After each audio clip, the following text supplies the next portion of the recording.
Assalamualaikum warahmatullahi wabarakatuh. Salam sejahtera untuk kita semua. Puji syukur atas nikmat yang Tuhan limpahkan sehingga kita dapat berpartisipasi dalam Airlangga Capital Market Research 2022. Para dewan juri dan teman-teman panitia yang kami hormati, kami sangat senang dapat melaju ke babak final dan mempresentasikan hasil kepada para dewan juri dan teman-teman panitia. Perkenalkan kami dari tim Juragan TP. Selama 15 menit ke depan, kami akan menjelaskan kepada Dewan Juri dan teman-teman panitia mengenai analisis perusahaan PT Bank Sentral Asia Tbk. Next. Kami merekomendasikan buy di saham BBCA dengan target harga Rp9.400 per saham dengan potensial upside 14% dari harga penutupan Rp8.275 per 5 September 2022 dengan beberapa faktor pendukung sebagai berikut. Next. Untuk selanjutnya, company profile. PT Bank Sentral Asia Tbk berdiri sejak 10 Oktober 1955 dan sampai saat ini menjadi bank swasta terbesar di Indonesia. Dengan kode emiten BBCA memiliki capital market sebesar 1.032 triliun. Menurut data pada kuartal 4 2021, kepemilikan lembar saham BBCA 55% yang dimiliki oleh Dwi Muria Investama Andalan dan 45% lagi dimiliki oleh publik. Lalu pendapatan perusahaan dalam 4 tahun terakhir selalu mengalami peningkatan, diikuti dengan pergerakan harga saham BBCA dan IHSG yang bergerak naik.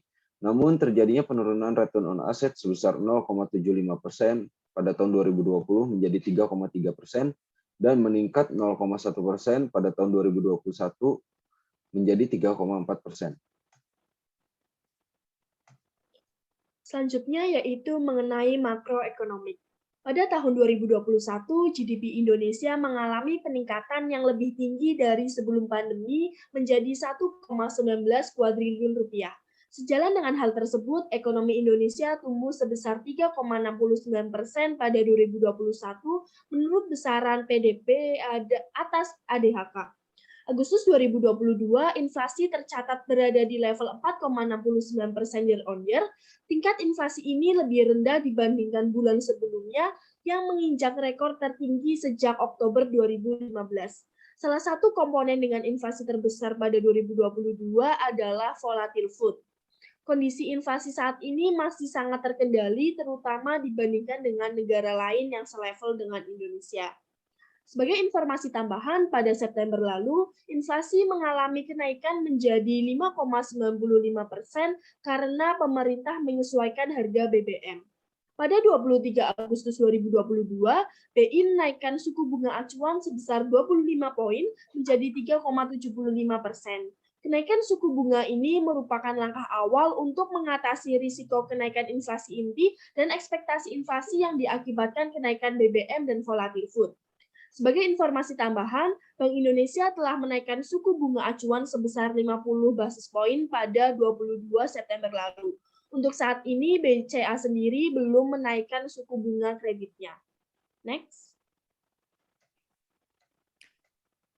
Untuk analisis industri, yang pertama ada pertumbuhan kredit bank dan NPL. Kredit perbankan tumbuh sebesar 10,71% dengan faktor pendukung kredit modal kerja jenis debitur korporasi. Non-performing loan atau NPL terjaga di 3,04% pada Mei 2022. Kami memperkirakan sepanjang tahun 2022 pertumbuhan kredit tumbuh 7,5% year on year. Lalu yang kedua, diperkirakan dana pihak ketiga atau DPK tahun 2022 akan tumbuh 9% sampai 11% di tahun 2021 dari tahun 2021 atau sebesar 8,3 kuadriliun dan 8,3 kuadriliun. Maaf, 8,15 kuadriliun dan 8,3 kuadriliun. Kenaikan giro dan tabungan menjadi faktor pendorong DPK diprediksi tumbuh di tahun 2022. Dan yang terakhir, nilai transaksi pembayaran digital di Indonesia tumbuh sebesar 305 miliar.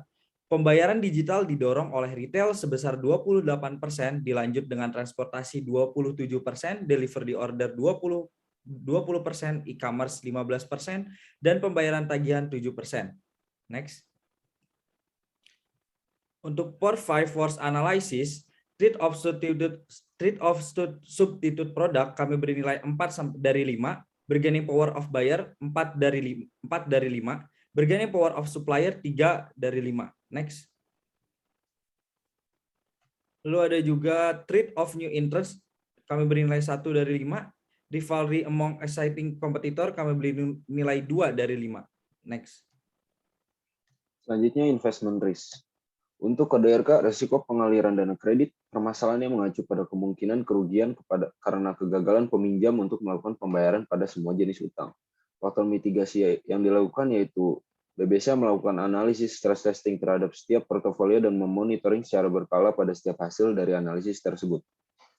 Selanjutnya kode RP, resiko pasar, resiko kerugian pada posisi neraca dan rekening administratif, termasuk transaksi derivatif akibat perubahan secara keseluruhan. Faktor mitigasi, langkah pencegahan yang diambil adalah menentukan tingkat suku bunga dengan menyesuaikan pergerakan pasar dan yang diberikan oleh pesaing. Lalu ada kode RL, resiko likuiditas, permasalahan pada ketidakmampuan bank untuk memenuhi kewajiban seperti mengancam posisi keuangan atau keberadaannya. Faktor mitigasi yang dilakukan yaitu BBCA melakukan pengawasan terhadap likuiditas dan loan to deposit ratio. Selanjutnya, kode RO, risiko operasional, masalah pada ketidakcukupan atau tidak berfungsinya proses internal, kesalahan manusia, kegagalan sistem, atau adanya kejadian eksternal yang mempengaruhi operasional bank. Faktor mitigasi, BBCA mengimplementasikan risk control self-assessment yang bertujuan membangun risk culture dan meningkatkan risk awareness. Lalu yang terakhir, dengan kode RR, risiko reputasi, permasalahan pada penurunnya tingkat kepercayaan stakeholders yang bersumber dari persepsi negatif terhadap bank. Faktor mitigasi yang dilakukan yaitu BCA memberikan fasilitas kontak center Halo BCA yang dapat terhubung 24 jam. Lalu ada competitive positioning. Tingkat pertumbuhan pasar PT Bank Sentral Asia TBK sebesar 8,83% dan pangsa pasar relatif BBCA adalah 1,75 dibanding dengan PT Bank Rakyat Indonesia TBK. BBCA berada di posisi stars dan perlu untuk penetrasi pasar, pengembangan pasar, dan pengembangan produk. Untuk kinerja pemasaran perusahaan BBCA berada pada kuadran 2, sehingga PT Bank Sentral Asia TBK perlu melakukan penetrasi pasar, pengembangan pasar, dan pengembangan produk. Lalu yang terakhir, BBCA sebagai top 1 market capitalization dengan market capitalization sebesar 1.032 triliun. Selanjutnya yaitu mengenai financial analysis.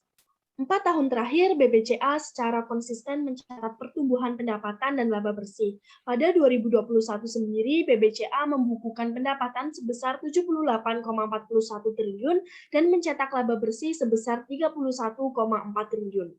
Jika dihitung dengan CAGR dari tahun 2017 sampai dengan 2021, peningkatan total pendapatan tersebut setara dengan 8,33%.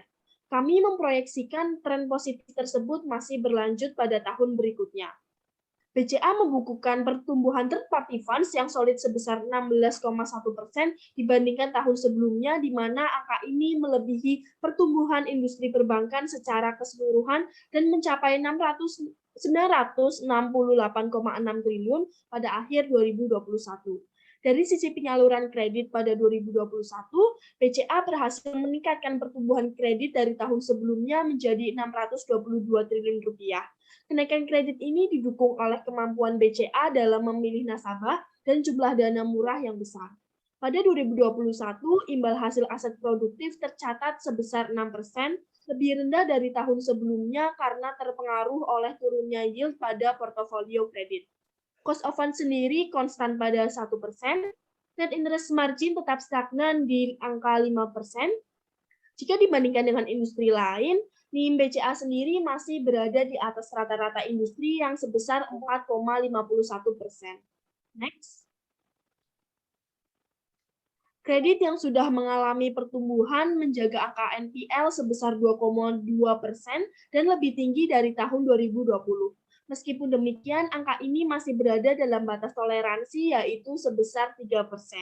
Pada 2021, total loan at risk membaik dari 2020 dari angka 18,8% menjadi 14,6% dari total kredit perusahaan atau sebesar 90,8 triliun rupiah. Next. Baik, untuk valuasi, Debt after tax sebesar 4,8%, risk free rate sebesar 3,5%, diperoleh dari suku bunga obligasi pemerintah Republik Indonesia, serta market return sebesar 6,1% dan beta 0,95. Menghasilkan cost of equity perusahaan sebesar 9,3% diperoleh dengan menggunakan perhitungan capital asset pricing model, dan WACC kami peroleh sebesar 9,3% dan menghasilkan target harga Rp11.550 dengan potensial upside 39%. Next. Selain itu, kami juga menggunakan relative valuation atau PBV band untuk melengkapi kekurangan daripada metode DCF yang menggunakan cukup banyak asumsi. PBV BBCA sebesar 5,13 kali berada di atas rata-rata dari PBV BBCA selama 3 tahun terakhir sebesar 4,51 kali, menghasilkan target harga Rp9.150 dengan potensial upside 9,5%. Dengan menggunakan metode DCF dan PBV band, dengan proporsi DCF sebesar 70% dan PBV band 30%, tim mendapatkan target price BBCA pada harga 9.400 dengan potensial kenaikan 14%. Tim menggunakan proyeksi base skenario mengingat risk reward dengan kondisi dan situasi pada saat ini agar lebih moderat. Next. Selanjutnya dari technical analysis, dari analisis yang telah kami lakukan, kami merekomendasikan buy untuk saham BBCA. Bisa dilihat dari pergerakannya, harga saham BBCA bergerak uptrend didukung dengan pergerakan harga saham yang terjaga di atas EMA 20, lalu diikuti dengan EMA 60 dan 200-nya. Lalu terjadinya pullback di area 0,618 retracement hingga menembus resistennya di area 8.200 pada 8 Desember 2022. Untuk taking profit bisa dilakukan secara bertahap dengan target tertinggi di area 1,618 retracement di harga 9.700.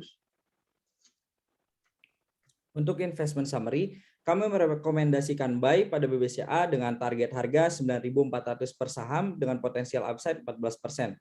Dan beberapa faktor sebagai berikut. Yang pertama, pemulihan ekonomi Indonesia, pemulihan pasca COVID-19, peningkatan GDP Indonesia, dan kinerja industri perbankan membaik.